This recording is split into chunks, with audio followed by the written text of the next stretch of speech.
This episode is brought to you by Progressive Insurance. Fiscally responsible, financial geniuses, monetary magicians. These are things people say about drivers who switch their car insurance to Progressive and save hundreds. Because Progressive offers discounts for paying in full, owning a home, and more. Plus, you can count on their great customer service to help you when you need it, so your dollar goes a long way. Visit Progressive.com to see if you could save on car insurance. Progressive Casualty Insurance Company and Affiliates. Potential savings will vary. Not available in all states or situations. When you think about businesses that are selling through the roof, like aloe or skins, sure, you think about a great product, a cool brand, and brilliant marketing. But an often overlooked secret is actually the businesses behind the business, making selling, and for shoppers, buying, simple. For millions of businesses, that business is Shopify. Nobody does selling better than Shopify. With Shop Pay, that boosts conversions up to 50%, meaning way less carts are going abandoned and way more sales happening. So if you're into growing your business, your commerce platform better be ready to sell whatever your customers are scrolling or strolling on the web, in your store, in their feed, and everywhere in between. Businesses that sell more, sell on Shopify. Upgrade your business and get the same checkout Skins uses. Sign up for your $1 per month trial period at shopify.com/Westwood1, all lowercase. Go to shopify.com/Westwood1 to upgrade your selling today. Shopify.com/Westwood1. Welcome to the Covert Narcissism Podcast. I'm your host, Renee Swanson. I am not a therapist, and you are not a victim. Today, I'm honored to be joined by Dr. Anthony Mazzella, a licensed clinical psychologist with over 25 years of experience specializing in trauma, attachment, and the emotional fallout of narcissistic abuse. Dr. Mazzella is widely respected for his compassionate and trauma-informed approach to healing. He is also the creator and host of the Narcissism Decoder podcast, where he breaks down the complexities of narcissistic dynamics and gives listeners practical tools for understanding, coping, and ultimately recovering. His work is a lifeline for many who are trying to make sense of the emotional confusion left behind in the wake of narcissistic relationships. Dr. Mazzella brings not just clinical expertise, but a gift of helping people feel seen and validated in their pain. If you've ever wrestled with self-blame, shame, or the haunting question, was it me? Then this conversation is for you. Today we have a special guest, Dr. Anthony Mazzella. He's been here before, and I love the conversations and interactions that we have. Dr. Mazzella, thank you so much for joining us today. Oh, it's my pleasure. I'm really excited to be back here with you, Renee, and I was looking forward to this discussion. Me too. This is a good one, and I'm really looking forward to diving into it. Mm-hmm. So today we're digging into these two deeply human and often misunderstood experiences or emotions, and those two things are shame and guilt. These emotions, they shape how we see ourselves, for sure. They shape how we relate to other people. They shape how we handle adult relationships in life. But many of us don't really understand it. We might carry guilt that doesn't belong to us, or shame that was planted in us that had nothing to do with who we are. And so, Dr. Mazzella, I'm really excited to explore these, and I'm really glad that you're here to help us understand the difference, and more importantly, how we can heal on this path. So let's dive in. What is shame? Mm-hmm. And I'll just add one more thing, and I'm excited to help for you to help me understand the difference as well, because I'm very curious in how you think about this. And I could tell already just by your brief introduction that there's already some overlap in terms of the way we think about it, because one of the ways I think about shame is a deeply disorganizing affective state that arises when one feels exposed, judged, or misunderstood. So shame arises in response to a thought, feeling, or behavior that feels condemned or rejected, often in the eyes of others. So that's that internal piece. That's like the interpersonal piece that you alluded to just a moment ago. Or in the eyes of what we call in my field an internalized other. That just simply means that I know that she will think that I'm a loser, or I know she'll think that I'm a failure. So, in other words, it's a feeling that someone carries around inside of themselves that they confuse with what they think other people are going to, well, the way other people are going to view them. I like to emphasize that part because so much of shame, and we'll get into this, has to do with gaze. So you could see already it's more shame is more than just an emotion. It's a relational and intrapsychic experience, often unconscious as well. So we need to get into that, Renee, that it Absolutely. shapes the very sense of oneself. So it's not something someone just feels, but they become. So they become shameful. And that is important because you said we want to always keep our eye on what we could call treatment or healing, shame and guilt. And if we think about how they become this feeling, this affective state, already we have to start thinking about how do we address that? How do we help them begin to separate out what's a feeling or an internalized belief from what's actually going to happen or is happening in reality? So I know there's obviously more to say, but let me just pause there and see Yeah. how some of this is landing. Yeah, absolutely. I love the way you describe it with like an internalized other, this Hmm. otherness that's there. I think of shame as being very judgmentally based. So it's how are other people seeing me? And I put into words what I believe that they think, or I believe that they feel, or I believe. And then it becomes identity based because it becomes rooted in a belief that something's wrong with me. Yes. And so I'm broken, I'm flawed, I'm unworthy. These are things that go Mhm. along with that shame-based thinking. Yes. And again, it's very judgmentally grounded. So we end up then judging ourselves. Like it becomes who we are, like what you're talking about. And we just go forward carrying that shame or that belief system. Like, is it an emotion? I like that you called it an experience. Hmm. It's almost a belief system Yes. that I am bad, I'm broken, I'm unworthy, I'm flawed. All of the things that, then leads to behaviors that are very self-sabotaging. So let me jump in right there. So this is such a nice pivot point. So these feelings like disgust, unlovable, defective, whatever, the listeners can fill in the blank here because um, it varies, in terms of how you begin to degrade yourself. But Mhm. what happens then is this promotes an immediate defensive response. So, what we typically see is splitting, projection, devaluation, or withdrawal. That's like a Mhm. retreat. So, the psyche does this in order to restore like some kind of emotional balance because obviously we can't, it's too painfully difficult to be walking around with all these different feelings, or else we would just stay in bed all day because again that gaze of the other, we don't want to be seen and judged. So Right. these defenses are mobilized automatically and very quickly, oftentimes before shame can even be fully registered.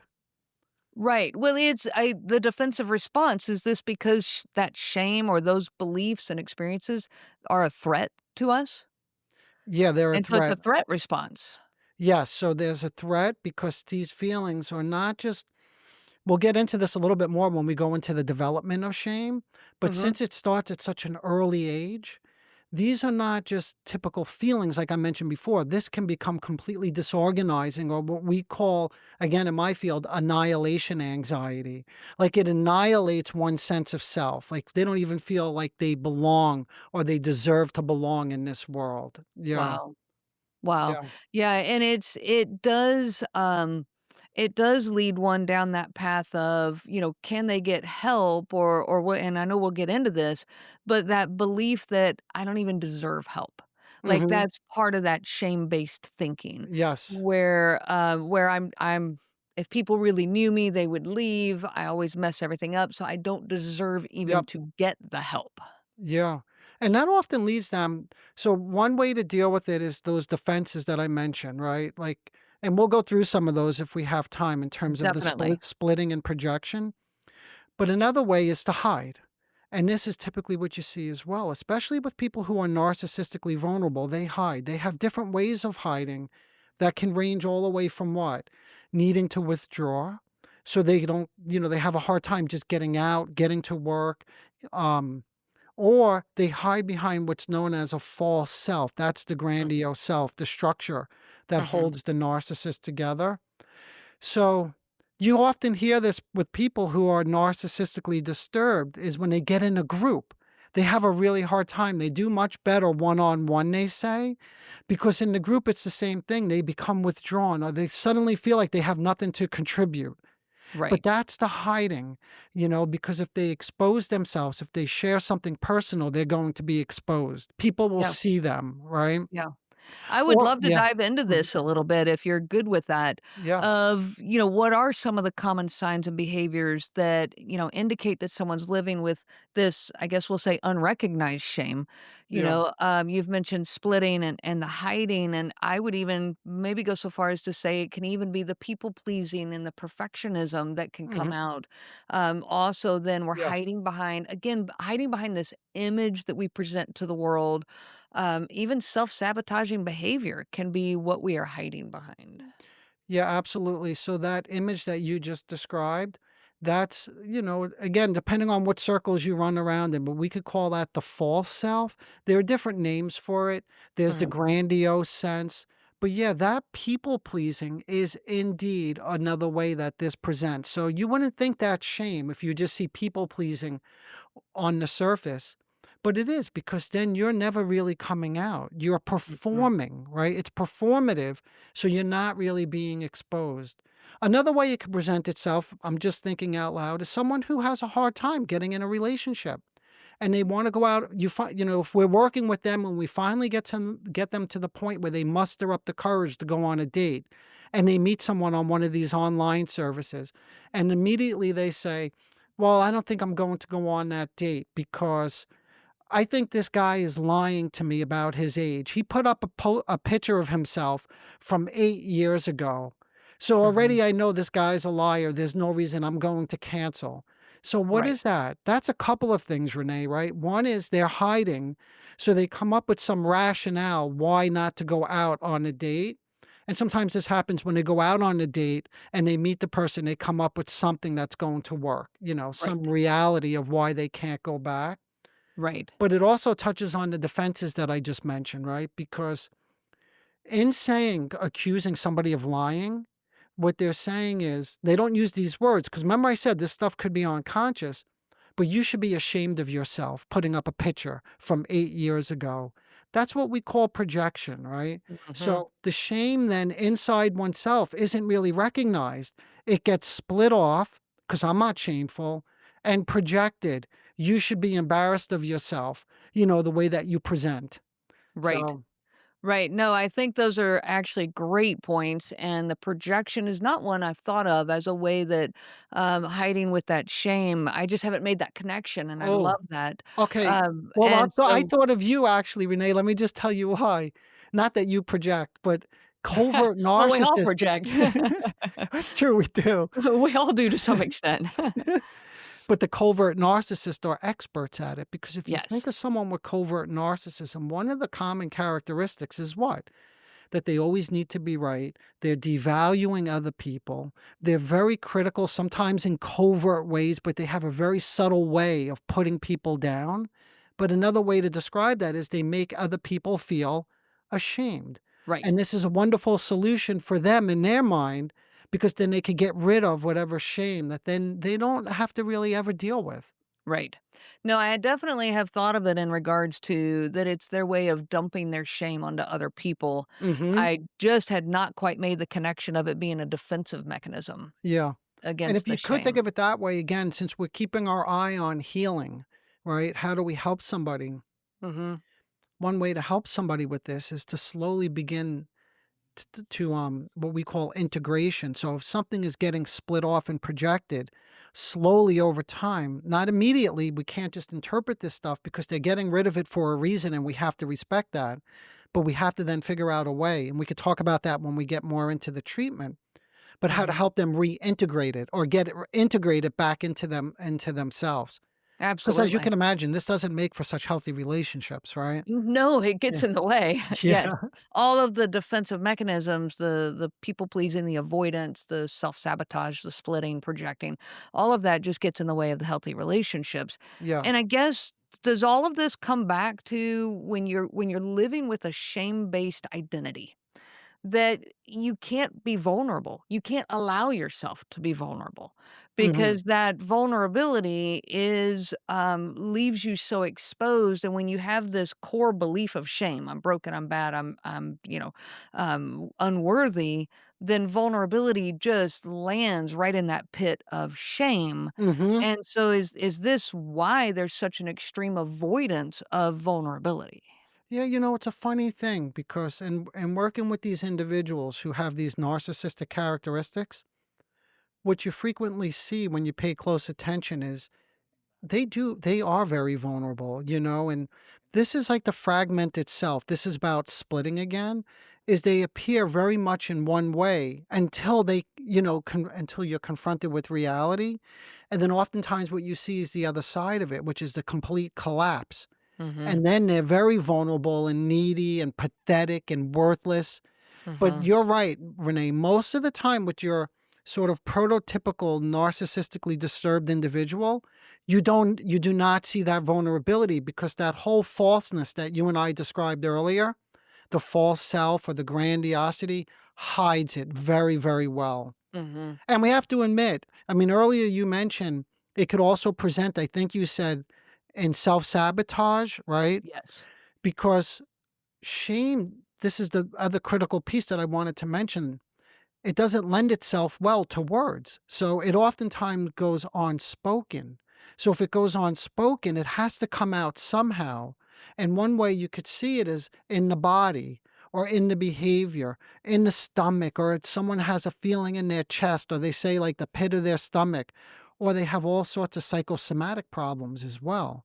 So Mhm. these are all things that we could say, I wonder if shame is coming out in some derivative way, in a way Mhm. that doesn't have to be expressed verbally, but gets expressed nevertheless. Right. Right, and I think your example a little while ago about going out on a date or going out to Mm, meet somebody, the self-sabotage hits there when they just, they're gonna just make or find reasons for there to be a problem. We're gonna find even though this might end up yes. being a great relationship full of trust Mhm. and safety, they sabotage it and go, "Well, they're not gonna like me, and they don't like me because of this reason," or whatever. It's very self-sabotaging even when there's good things present in their life that Yeah. they sabotage it. Yeah, and they sabotage at work too. So, like, an example with work would be the woman who comes in and again musters up the courage to talk in a meeting. So she participates, but the boss doesn't pay attention or doesn't pick up on her comment. And immediately, like that, she begins like, well, first, she may have an experience in her stomach, like I mentioned a moment ago. But Mhm. when you help them begin to work through this, then it's like, what a stupid comment that was. What an idiot I am.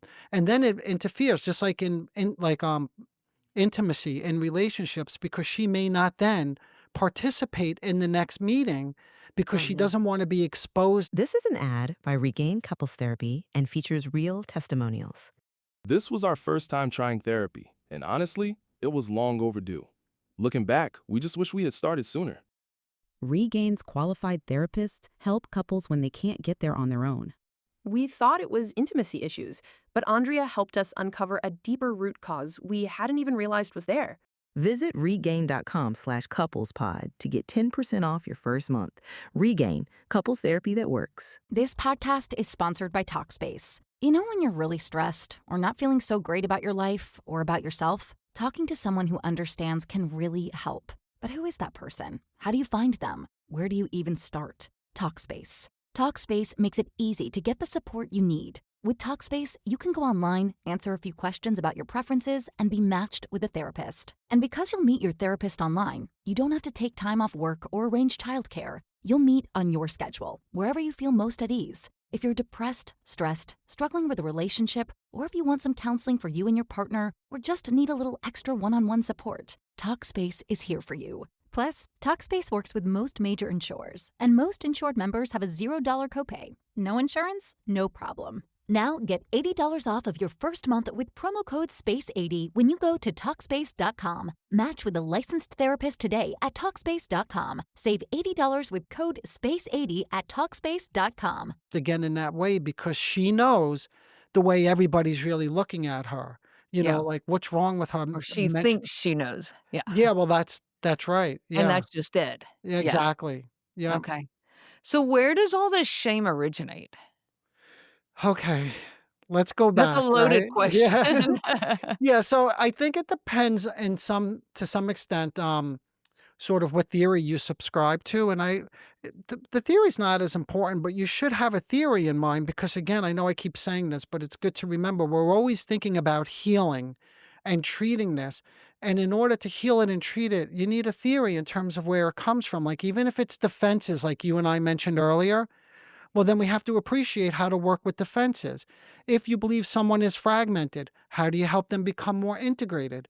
So, one theory says that developmentally, shame arrives very, very early in life, especially when a child is misattuned to, is shamed, or humiliated, or is left feeling exposed, right? When they have a need. That's like really a critical piece of it. So it starts like, let's say a child expresses a need of some sort. Like I'll give an example to answer the question. It may be a little bit more helpful. So a child is bullied at school and they come home and they're very upset and they tell their parent. And the father, let's just say an example is like, stop acting like such a sissy, or you're such a baby, or Mhm. why don't you just get over it? You're being too sensitive. Something along those lines. And this stuff is very common. Even in talking to Yes. people on my podcast, you hear the way they treat their own children without even knowing. Like, my daughter's having a hard time sleeping, and I tell her, oh, your little sister sleeps through the night. Right. And it's like they don't fully appreciate that these experiences, when someone comes with a need, so there's the exposure, right? And then they're left with a feeling of rejection or humiliation. And if this happens enough over time, it's no longer about a behavior or a feeling like you and I were saying earlier, but this is who I am. Like I am Mhm. someone who is, and they identify then with that voice. That's the internalization piece. So they internalize like a mocking voice as kind of like a moral authority, like it's harsh or demeaning. But the main Mhm. point is it's absolute. Like in other words, there's a conviction of it. Remember I said a moment ago, they believe, and you said, well, I said they're going to be judged, and you said they believe, but that's the space that's Right. missing. But And it's if you reality to them. Yeah, exactly, and if you Yeah. try to tell them, "Well, that's just your belief," they're gonna feel insulted, they won't get Mhm. that, like, work has to be done to create that space before you could just come in and tell them your reality is off. But anyway, so that's where it starts very early in life with this, need that then gets humiliated or disregarded, or there's some kind of lack of attunement, and they begin to feel like this is just who they are, inherently bad, or not even worth, the time if you have a dismissive parent, which, by the way, you may have a narcissistically preoccupied parent who could be Mhm. very dismissive of feelings because they can't get in touch with their own feelings. So no Yeah. way are they going to tolerate them in you. Yeah. No, and that's a really, really good point. And so then, you've got a narcissistic parent, potentially, a narcissistically tuned parent who shame is a core part of their own identity. And so you talk about the projection because that then gets all of the shame Mm, gets dumped onto their child. yes. And that child, it just creates this, I've called it a generational curse Okay. that could just get passed on and on. But that's not the only place that this can develop a shame based belief system in a child. Mhm. I do think, a lot of it can originate through parenting, but are we also like then exploring that it could come from a religious system or a cultural system or, Oh, you tell know, me about that. Tell me. Yes, I'm very curious. Let's stay with the religious one. What were you thinking now? so on the religious, being raised in myself being raised in a very heavily identified religious culture, that the belief was that I was never good enough on my own accord. Mm. That me, I'm faulted. I'm human. Therefore, I'm a sinner, and so I am in need of redemption. Okay, which Oh. there are good things to this. Okay, I'm not just knocking all of that, Mhm. but when a child, I mean, I internalized it so deeply that I believed I was bad. I was Yes. faulty. I was unworthy. I internalized it as a very shame-oriented mindset. And so while it did not come from me from a narcissistic style parenting, Okay. it definitely came from me from a religious background. Well, let me tease that apart just a moment. I appreciate this example, this sort of personal anecdote. But where were the parents in that? Like, did they have any sense that you were feeling this way, or is this just the way that everybody, maybe that your parents felt this way, and this was just the norm, like a normal way to feel about oneself? Yes, I think it was the norm. It was what my parents had been fed as well, and it got continually passed down from generation to generation. Yeah. And so where my parents are extremely loving individuals, but they were very grounded in this mindset from the church as well. And so their parenting style reflected what the church belief was of, I'm only worthy in as much as I'm willing to accept God's love in my life, That's yeah. if that makes So sense. that makes a lot of sense, and I don't want to force it back into my theory, but let me just tell you how I'm hearing it. So the parenting style is the church. So when I said a parent or a caregiver, maybe I could just open that up to not mean it so literally, but the parent or caregiver can be the church then. Mhm. It could be anybody in your life. Maybe I should put it that way, who is what's it called, like the arbiter of the truth. Like they know the truth and the way that you should feel if you're, and how you Mhm. need to repent because you're not worthy and all that. Right. So it Yeah. would be the one that the child puts on that pedestal. As a Yes. child, you're gonna put these Yep. large people in your life, whether that be your mom or your dad or Yes. your grandmother or your uncle or the church. Yes. It's where does that pedestal sit? And therefore, I get all of my worth Yes. by meeting the needs of that person or institution. Yeah, that's actually it. So I'm glad we opened it up with this example. So thank you for that. Mhm. So I would say it's any figure or idealized image in your mind, right? That could be shaming. So it doesn't have to be a caregiver per se, but what a caregiver represents to you, if that makes Absolutely. sense. Yeah. Absolutely. Makes Because a it could ton be a of sense. cult, right? It absolutely could be. Oh, Renee, it could be the drug dealer on the corner, right? Because if you grow up in that kind of neighborhood and this is the person where you get your worth from, because as growing up as a kid, you want to be like the drug dealer on the corner, it doesn't matter. But as long as you put that value, that idealized value in the other. Yeah. Mhm. Yeah. Yeah, I mean, it can be anybody that is fulfilling that space in Yeah. especially in a developing child. So I know we'll get into this in more detail, but a nice pivot right here, just for a moment. Again, we're talking about healing. I Mhm. point this out because we're not just loosely going over theory or like concepts, but if we really believe that something gets internalized from some higher up, whatever it may be, some kind of parental figure in your life, the main point that I wanted to pull from there is this is what gets internalized and this is what becomes ossified. In other words, this is what becomes stuck. And this is where you have no space to think of alternative ways of considering, life or yourself or relationships or self worth. So Mhm. then that becomes part. This is an ad by Regain Couples Therapy and features real testimonials. This was our first time trying therapy, and honestly, it was long overdue. Looking back, we just wish we had started sooner. Regain's qualified therapists help couples when they can't get there on their own.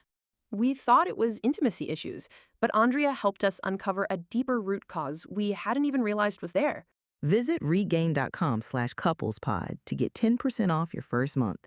Regain, couples therapy that works. This podcast is sponsored by Talkspace. You know when you're really stressed or not feeling so great about your life or about yourself? Talking to someone who understands can really help. But who is that person? How do you find them? Where do you even start? Talkspace. Talkspace makes it easy to get the support you need. With Talkspace, you can go online, answer a few questions about your preferences, and be matched with a therapist. And because you'll meet your therapist online, you don't have to take time off work or arrange childcare. You'll meet on your schedule, wherever you feel most at ease. If you're depressed, stressed, struggling with a relationship, or if you want some counseling for you and your partner, or just need a little extra one-on-one support, Talkspace is here for you. Plus, Talkspace works with most major insurers, and most insured members have a $0 copay. No insurance? No problem. Now get $80 off of your first month with promo code SPACE80 when you go to Talkspace.com. Match with a licensed therapist today at Talkspace.com. Save $80 with code SPACE80 at Talkspace.com. Part of the healing process is trying to pry open some space to say, I don't know how you would question the church. I guess you may have to end up leaving the church. Is that, I don't know if that's eventually what happened in your case. Well, it definitely can be the path that someone, ends up taking. I did have to leave the church of origin for me, but kind of have found my own path, Yeah. through all of that and through my relationship with God. And I'm very Mm. pleased with that. Yes. But it's kind of like, we tell people if they're in a relationship with a covert narcissistic person, like a marriage that's 20 years, to heal, you almost have to go completely no contact to stop the internal dialogue that's Mm. going on.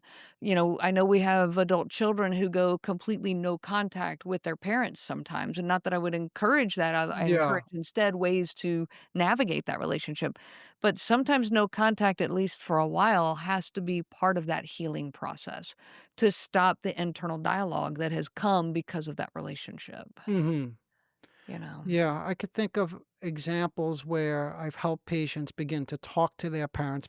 So, in other words, the patient left the church, but the parent is still very much affiliated and indoctrinated in the thinking of the church. So, anything the child does is, of course, against the eyes of the church, and they get a lecture about it. All Mhm. right. So then they end up feeling so unaccepted because they're so unworthy in the eyes of now the parent, the church. So then the question has become is like, okay, now that we're aware of this and that there are other ways to think about your behavior, whatever your behavior is, it could be something as simple as, I don't know, getting a tattoo, right? That's just, Right. but how do you begin then to talk to your mother who gives you a lecture or your father who starts Yeah. preaching at that Right. moment, right? How do you Right. begin to talk to them? And then we'll know, to your point, Renee, can they begin to make an inroad and open up this relationship? Or do Mhm. they literally need to create that space, like you mentioned, and go Yeah. no contact? And Yeah. that's a tough journey. That's a very Hmm. tough and very personal journey. So Yeah. Well, you see a so lot of it online, which is they attribute it or compare it to like leaving a cult because you're indoctrinated and it's not right. easy to get out of a cult. It Yeah. is not. Yeah, and Yeah. it is there are a lot of similarities there, a lot of common issues. So before we shift into what is guilt, let me ask, one Mhm. more piece of this in regards to shame. There's so much material out there that is talks about how narcissism is a lot of times a mask for a shame-based system that's inside Okay. that person. And we've talked about it with the defense mechanisms and all of that. And so I just wondered your thoughts on this of is a person who has been shamed and dealt with shaming throughout their childhood and kind of trapped in that shame belief, are they destined down a path of narcissism, or is there or are they destined down a path even of codependency? Because that also being a defense mechanism against some of the shame.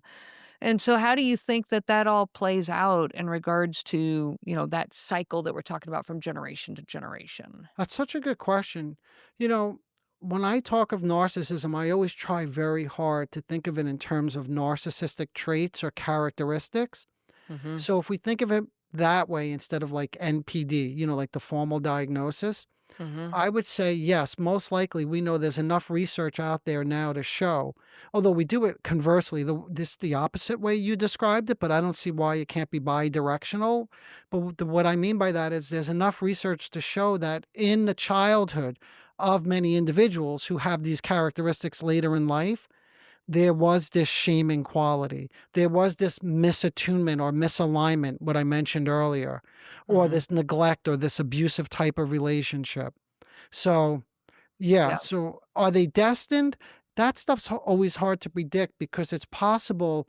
they definitely need to they need to use those defense mechanisms that I mentioned earlier, at least early on, to Hmm. protect themselves. But because that's the way you adapt, right? You could Right. adapt by pleasing somebody else and give up your own sense of self-worth. Right. But that doesn't mean along the way you won't meet a coach or have a very significant teacher or even Hmm. the family of a good friend of yours who may not be functioning at that level and Hmm. begin to take something away if you can internalize some of that. If there's enough Absolutely. of that and compared to what you're getting, Yeah. at home. I Yeah. like to when I work with the people that I work with, I like to work on the reframing of while narcissistic traits developed or got put into place in response to the shame that was going Yes. on, okay?